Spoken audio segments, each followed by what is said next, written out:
Des perles de lumière qui ont brillé sur terre, modèle si parfaite, femme pure et honnête. Avec Néa Kids on s'élève, sur leurs traces on se lève. Avec Néa Kids on s'élève, sur leurs traces on se lève. Assalamu alaikum les kids. Aujourd'hui, l'histoire de Mariam commence avec un vœu extraordinaire. Bismillah, c'est parti. Il y a très longtemps, dans la famille de Himran, vivait une femme pieuse. Elle s'appelait Hanna. Hanna avait un rêve qu'elle gardait dans son cœur.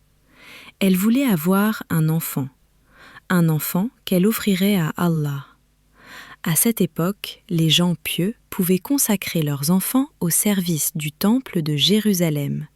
C'était un grand honneur. L'enfant grandissait dans le temple. Il priait, étudiait, servait Allah. Hanna fit un vœu. Elle dit « Ô Allah, je te consacre ce qui est dans mon ventre. Accepte-le de moi. Tu es celui qui entend tout et sait tout. » Elle était enceinte.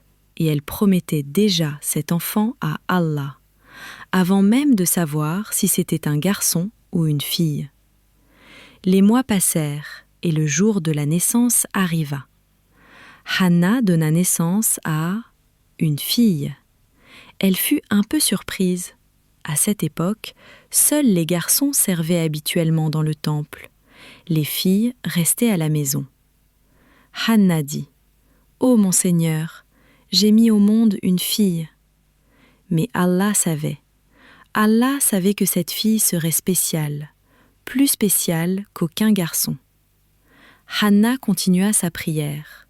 « Je l'ai nommée Mariam, et je la place, ainsi que sa descendance, sous ta protection contre Satan le maudit. » Mariam, un beau nom, un nom qui allait devenir célèbre.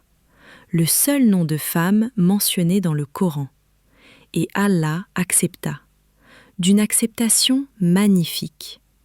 Le Coran dit qu'Allah l'a fait pousser d'une belle croissance, comme une fleur précieuse, soignée par le jardinier suprême.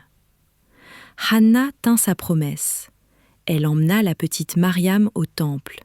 Elle la confia au prêtre. Mais qui s'occuperait de cette petite fille ? Plusieurs hommes voulaient cet honneur.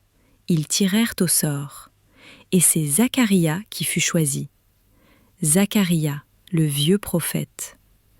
Il construisit une petite pièce pour Mariam dans le temple, un mihrab, un endroit calme et pur, où elle pourrait grandir près d'Allah. Souviens-toi que, quand on offre quelque chose à Allah avec sincérité, il l'accepte et le bénit au-delà de nos espérances. Le coin du petit savant, pour ceux qui veulent tout savoir. Mariam est la seule femme mentionnée par son nom dans le Coran. Il y a même une sourate entière qui porte son nom. Sourate Mariam, sourate 19. Le prophète sallallahu alayhi wa sallam a dit que Mariam fait partie des 4 meilleures femmes de tous les temps, avec Khadija, Fatima et Asiya.